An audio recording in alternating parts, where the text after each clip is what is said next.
John's quality as an actor, as a comedian, as a funny person, he had the ability for somehow his true persona transcended the screen. Who he really was kind of came through in everything that he did, and it was always he left a lovable kind of imprint, no matter what it was, Trains and Planes. When Eugene Levy grabbed the microphone and started to cry profusely at John Candy's funeral, everyone wondered what suddenly happened to him. Many attributed this outburst of emotion to their beautiful old friendship, while others suspected that Eugene knew something the world didn't know. John was, he was a sweetheart. He was he was truly one of the funny guys, naturally funny. He was great. He was great at Second City.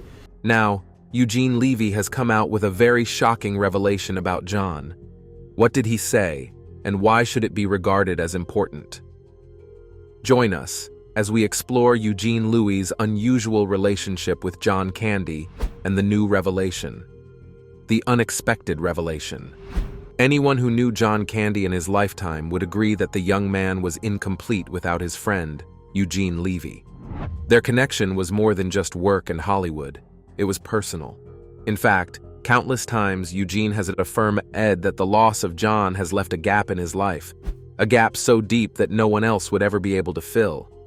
Eugene believed that John passed away rather too soon.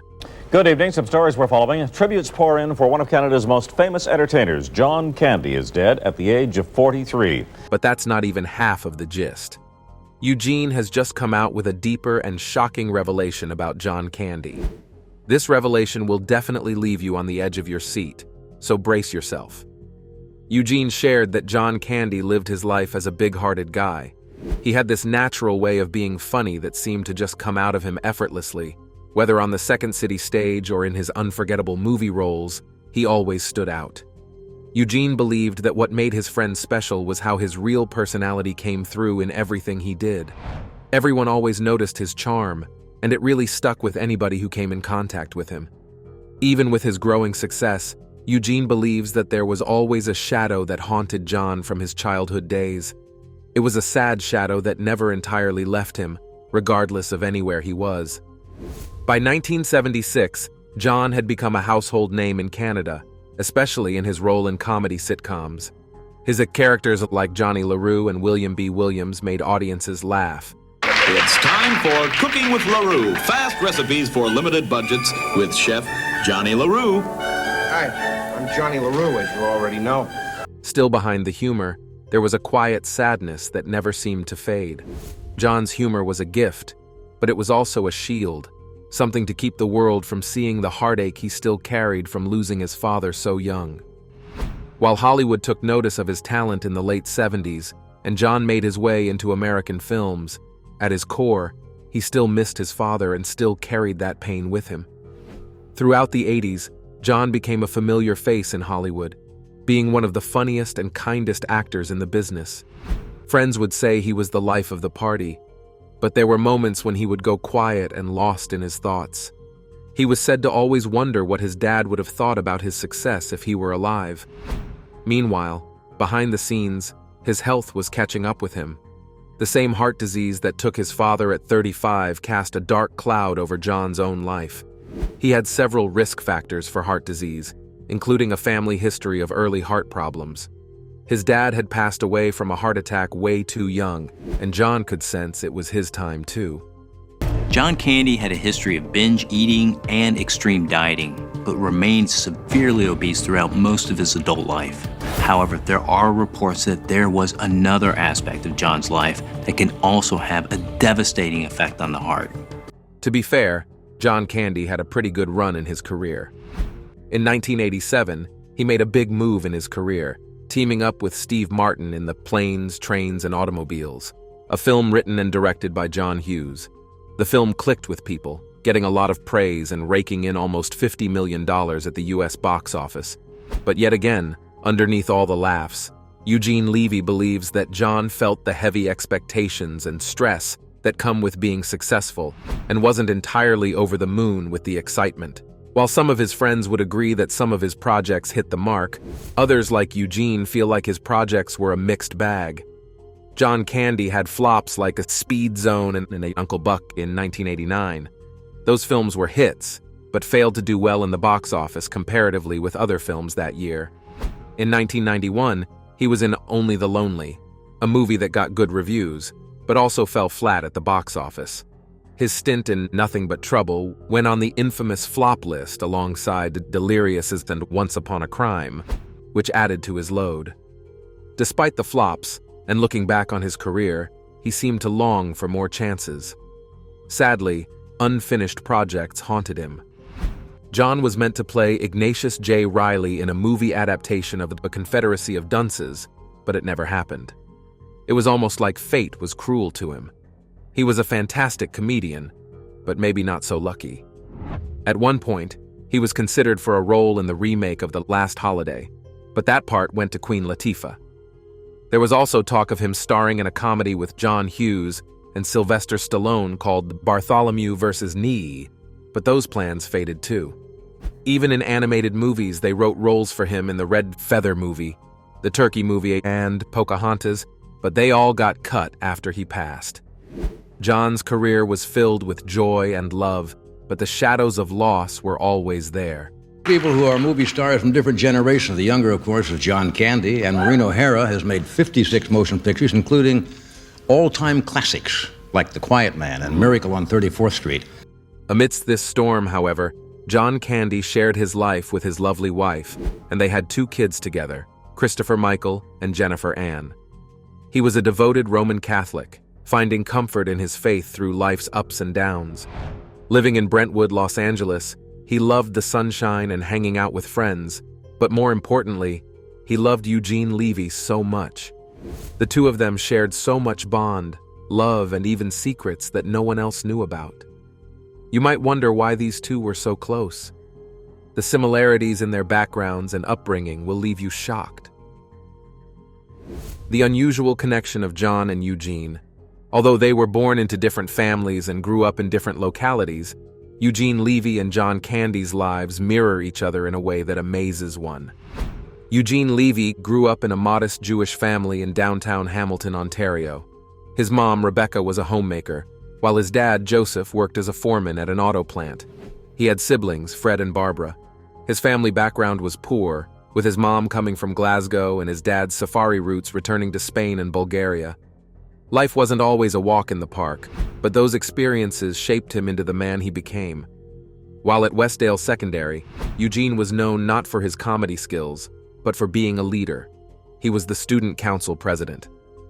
Later at McMaster University, he discovered his love for film, serving as vice president of the McMaster Film Board, a student film group.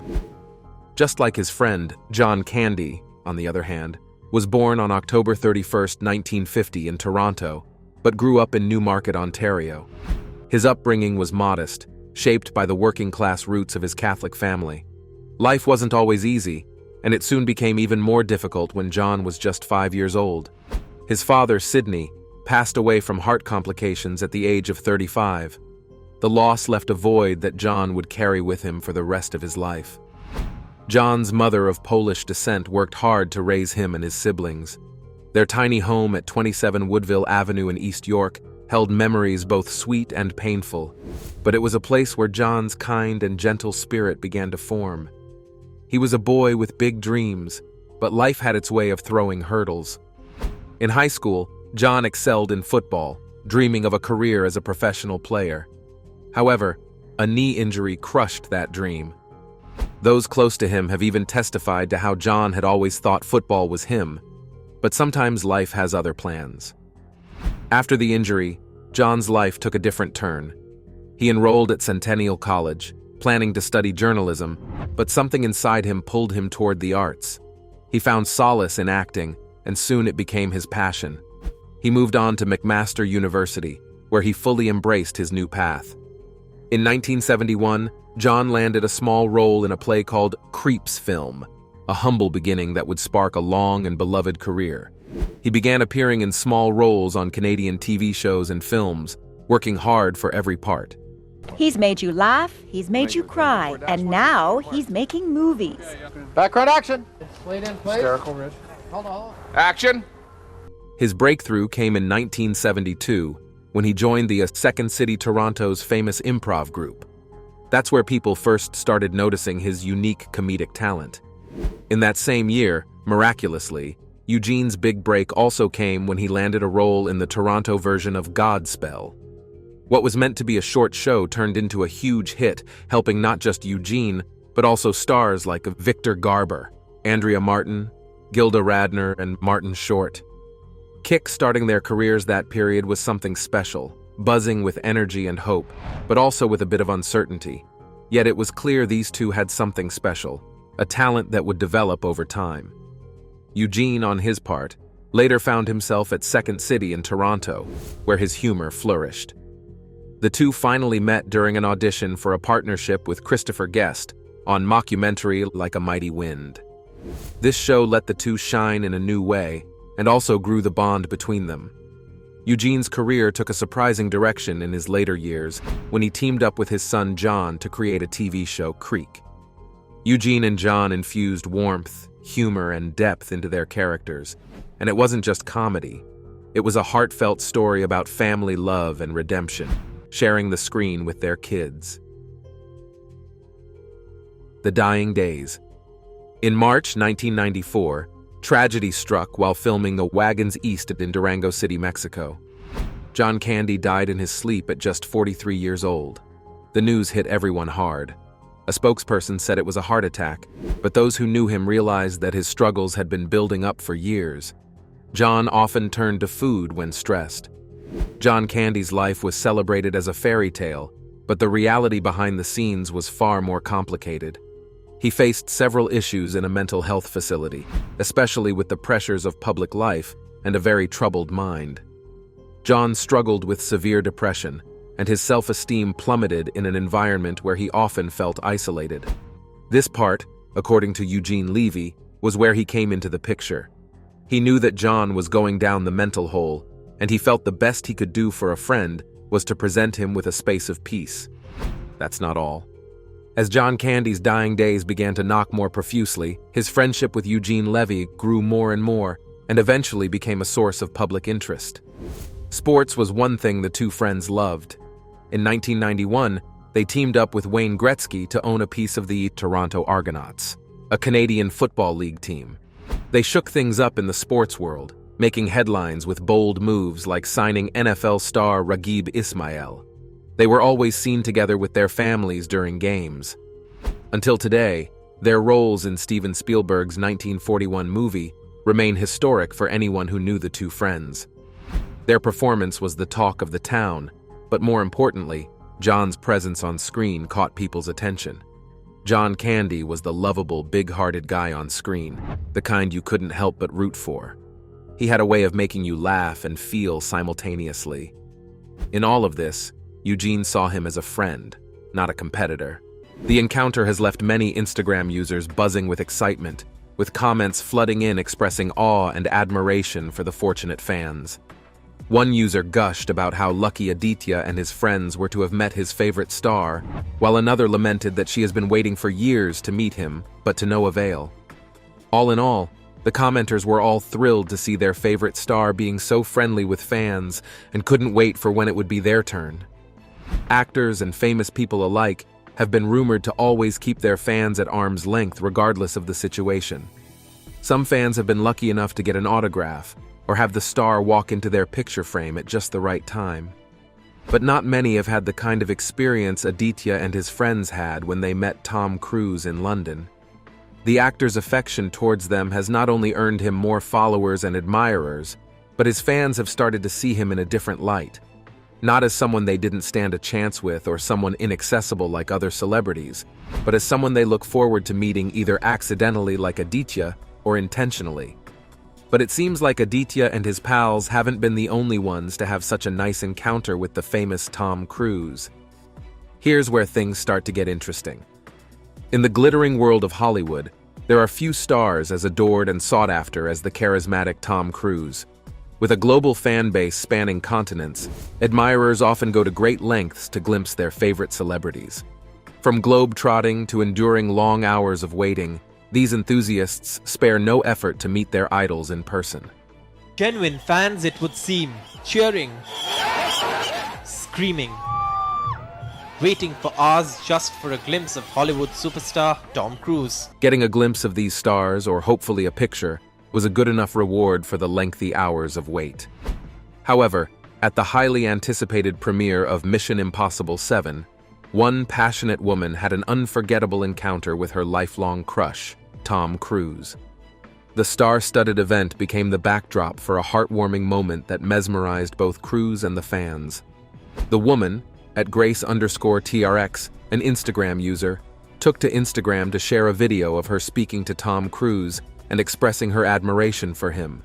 In the video, she can be seen standing on the opposite side of the barricade at the red carpet of the premiere, waiting for her turn to meet the actor.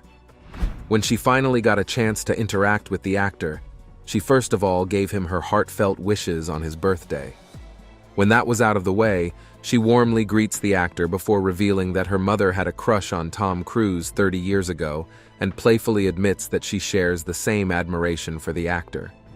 Upon hearing this, Cruise responded in a lighthearted and jesting manner, telling her he hopes her dad is okay with both his wife and daughter having a crush on him. Cruise's humorous reply has gone viral on social media, earning the actor more points for being friendly and easygoing. The internet is excited, as people can't get enough of his witty retort as he blushes at the comments made by the woman. Since being shared, the post has garnered an impressive 2.8 million views and received 4.7 likes. One user affectionately described Tom as a generational crush, while another user playfully noted that Tom has become a villain for the woman's dad. Grace also attached a long caption to the video, describing how she had the sweetest moment with Tom Cruise at his Mission Impossible 7 premiere. Cheers and applause coming from a Mission Impossible movie. After all, there are over-the-top action sequences and special effects, but the cheers and applause coming from a screening of Mission Impossible Dead Reckoning Part. She pointed out how much meeting the star meant to her because she had loved him as an actor and his movies since high school. His undivided attention to listen to her story, him reaching out to squeeze her hand gently, it all made her feel like she was the only person there. She also added that he returned to her to check that she had taken the perfect photo of them after he had already moved on to other fans. That's not all. Another Instagram user commended her for sharing her story before such a legendary figure, expressing admiration for Tom's attentive and classy demeanor. Knowing how busy celebrities always were at events like the one Grace had met Tom, fans were amazed at the actor's choice to give Grace as much attention as she needed. Someone else praised Tom for his listening skills and explained why he is indeed a movie star. Being able to listen wasn't just a good trait in acting, but in a person's day-to-day life, and fans of the actor were glad to know his good qualities weren't just for the camera. A fifth user humorously shared that they would have been speechless if they were in her shoes, forgetting how to speak in front of Tom. But then, who wouldn't be? Another user humorously added, "My man stole both the generations," appreciating Tom's timeless charm.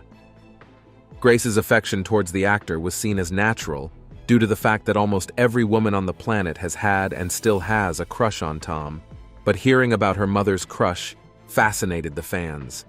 A 30-year-long crush was all that was needed to solidify Tom's charm and ability to make women swoon over him. Not long after the meeting with Grace, Tom surprised moviegoers at theaters in several locations, greeting fans who showed up to see the latest installment in his popular action franchise, Mission Impossible: Dead Reckoning Part 1. Mission Impossible: Dead Reckoning, and it's, I really do encourage people to see it on a big screen because the sound, the colors, the immersive experience and communal and community experience is there for everyone. Thanking fans for being there for the screening, Cruise added, as seen in video footage shared by the Atlanta Journal-Constitution, that he knows the fans definitely dream of moments like this, and it felt amazing for him to be a part of it. He also told them he hopes they enjoy the film because the main reason it was made was for them, his fans. Tom's interactions with his fans has made the actor well known and deeply loved all over the world, as his fans always keep hope alive that they will one day get to meet their favorite star. The ones that have already been lucky enough to meet him hope to be able to do so again, and this time around, get to maybe have coffee or even a drink with him. Being loved as a movie star and as an individual appears to be a big feat for Tom Cruise, and his ever-loyal fan base can't agree less. Contrary to what is widely believed about fame changing a person, Tom has proven to be the opposite. But how did he get to become such a popularly known and loved superstar with such a strong fan base? Stay tuned, because this next part is sure to keep you glued to your screens. Tom Cruise, the man and his fame. Dating back to the 1980s, Tom Cruise has been one of the most prominent movie stars in all of Hollywood. After developing an interest in acting during high school, he rocketed to fame with his turns in Risky Business and Top Gun, earning himself a place in the big leagues. Cruise has since become an action movie veteran, counting the Mission, Impossible franchise, Edge of Tomorrow, and Top Gun Maverick among his many successes. The four-time Oscar nominee has also earned acclaim for his performance in Born on the 4th of July, Jerry Maguire, and Magnolia. Off the silver screen, Cruise is one of the most high-profile members of the Church of Scientology and has been married to fellow actors Nicole Kidman and Katie Holmes. But who was Cruise before all these happened? Let's dive deeper into the life of the movie star. Thomas Cruise Mapother IV, better known as Tom Cruise, was born on July 3, 1962, in Syracuse, New York. The third of four children, Tom was the only son of Mary Lee South and Thomas Cruise Mapother III. Tom's mother was an amateur actor and school teacher, and his father was an electrical engineer who ran a workshop by the side.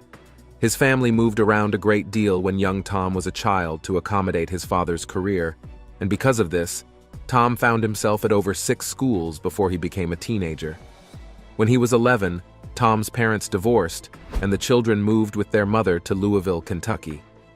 After she remarried, they had to move once again, and this time, they ended at Glen Ridge, New Jersey, where their new lives began. Just like his mother and 3 sisters, Tom suffered from dyslexia. He was diagnosed as a dyslexic at age 7. When Cruise finally closed the door on his academic life in 1980, which made academic success difficult for him. He excelled in athletics, however, and considered pursuing a career in professional wrestling until a knee injury sidelined him during high school. At age 14, Tom enrolled in a Franciscan seminary with thoughts of becoming a priest, but he left after a year. Although the actor initially withheld most information about the incident that soiled his priesthood pursuits when he became famous, a former classmate later brought things to light. According to classmate Shane Dempler, both himself, Tom, and a few other students were forced to leave the seminary after the priests discovered they had taken booze from where it was secretly kept. Although Shane and Tom didn't drink from it, they had faced the same punishment as the boys who actually indulged in the act which put an end to that dream. Tom, however, wasn't exactly in sync with everything Shane had revealed to the media. He admitted they had been sent away from the seminary because of the incident Shane mentioned, but that wasn't the reason he had refused to become a priest. His decision to stop in the pursuit of that path was a personal choice he made, and he wasn't interested in sharing his whys. Shifting the focus back to young Tom, there's still so much more to cover. By the time Tom got to 16, a teacher encouraged him to participate in the school's production of the musical Guys and Dolls. Although he was reluctant at first, after he won the lead of Nathan Detroit, Tom found himself surprisingly at home on the stage, and right then and there, a career was born. Determined, Tom set a 10-year deadline for himself in which to build an acting career and become as famous as the people he saw on TV. With his heart set on his goal, Tom left school and moved to New York City, where he struggled through audition after audition before landing an appearance in 1981's Endless Love, starring Brooke Shields. Around this same time, he snagged a small role in the military school drama Taps, 1981, co-starring Sean Penn, and everything seemed to finally be coming together for him. His role in Taps was upgraded after director Harold Becker saw Tom's potential to become more than he was, and decided to give him a shot at a more important role. Tom's performance caught the attention of a number of critics and filmmakers, giving him a step into the spotlight he had craved and worked towards for a very long time. With more attention on him, Tom decided to apply for more roles, hoping to catch his big break sooner than later. In 1983, Tom made an appearance in Francis Ford Coppola's The Outsiders, which also starred Emilio Estevez, Matt Dillon, and Rob Lowe, all prominent members of a group of young actors the entertainment press dubbed the Brat Pack. The movie wasn't well received, but it allowed Tom to work with an acclaimed director on a high-profile project. Not allowing the rating of the movie deter him, Tom took the next opening that came his way and landed himself yet another role. His next movie, Risky Business, 1983, grossed $65 million and became one of the most profitable movies at the box office that year. It also made Cruise a highly recognizable actor, thanks in no small part to a memorable scene of the young star dancing in his underwear. However, that was just the beginning of a trip to the land of fame. In 1986, after a 2-year hiatus, the budding actor released the big-budget fantasy film Legend, which did poorly at the box office, yet another setback. But as always, the star didn't allow that discourage him, and by that same year, Tom's A-list status was confirmed with the release of Top Gun, which co-starred Kelly McGillis, Anthony Edwards, and Meg Ryan. The testosterone-fueled action romance, set against the backdrop of an elite naval flight school, became the highest-grossing movie of 1986. Tom followed the tremendous success of the original Top Gun with a string of both critically acclaimed and commercially successful films. First up was The Color of Money, 1986, with co-star Paul Newman. Then Cruise worked with Dustin Hoffman on Rain Man, 1988. Tom's next role, as Vietnam veteran Ron Kovich in the biopic Born on the 4th of July, 1989, earned him an Academy Award nomination and a Golden Globe for Best Actor. Tom Cruise joined the fight with a bold move. He reportedly mailed back his 3 Golden Globes. He won 2 Best Actor awards for his role in Jerry Maguire in Born on the 4th of July. He also won a Supporting Actor trophy for Magnolia. Decades later, Cruise returned to his role as fighter pilot Pete Maverick Mitchell in the action-packed sequel Top Gun Maverick, 2022, which picks up more than 30 years after the original. Critics heaped praise on the movie, and in addition to becoming the second highest-grossing film of the year, it earned an Oscar nomination for Best Picture. With Top Gun's success, Tom has skyrocketed to the top of the leagues where he has always dreamed of being, and along with this fame came privileges and opportunities. Along with the success and popularity of the Mission Impossible franchise, Tom has acquired a fan base unlike any other, with fans who admire and love the actor. From that little kid with a dream of becoming an actor, Tom Cruise has become a movie star with an outstanding career. One thing worthy of note has to be the actor's unwavering love for his supporters, regardless of the position he finds himself. Back when he was just an upcoming actor, Tom treated the little fans he had with respect and love. He always tried to interact with them at every movie premiere, taking pictures and thanking them for his hard-earned success. But that affection didn't just revolve around the fans. Tom also extended it to his colleagues in the industry. Here's how. Back in the day, when Zac Efron was in his post-high school musical phase, trying to break out of the teen star shell, Tom graciously taught him how to ride a motorcycle. As Zac sat down with the now-defunct Details magazine for a cover shoot, he recounted how Tom taught him how a motorcycle engine worked and showed him the hangar with his dozens of pristine bikes, including the Triumphs he rode in the Mission Impossible movies. Not only was the experience thrilling for young Zac, he ended up learning how to ride a motorcycle. Tom once again extended a hand of kindness when he helped Mummy co-star Jake Johnson get in shape. In an interview with Thrillist recently, Jake talked about how Tom wanted him to work out with him and get in shape for the movie. Jake also revealed how lots of people had told him in the past, including New Girl, that he needed to lose weight and stay in shape without thinking of how hard the whole process was for him. But regardless of this, Tom invited Johnson to his gym, the Pain Cave, and informed him that he would be training with him and my trainers. Jake was also offered a food plan with Tom's chef to help him get fit, which he gratefully accepted. When someone on the Mummy set insisted that Jake wait until after Tom was done working out so the star could have the gym alone, Tom was furious. He reprimanded them and told Jake he was always welcome to train whenever he wanted, and it didn't matter if he was there or not. The training was vigorous, Jake admitted, but by the end of the day, he was fit in time for the movie. Zach and Jake are just two people out of the numerous co-stars Tom had helped in one way or the other. So far, Tom has not let the fame change his kind heart, and he keeps showing up for his colleagues, family, and most especially, his fans. Even with his involvement with Scientology, as one of the most prominent celebrity members of the Church of Scientology, and the numerous controversies surrounding the religion and the church, Tom remains loved and respected all over the world. Although some fans of the actor criticizes his relationship with the church, they still admire him as a great actor and a decent human being, which has always been what the actor has really sought after for the longest time. With substantial evidence backing up Tom Cruise's kind nature, do you think he would later change, or will he remain ever loved and admired worldwide? Let us know what you think in the comments section. Remember to like, share, and subscribe for more. Also, click the following video shown on your screen. You will enjoy it.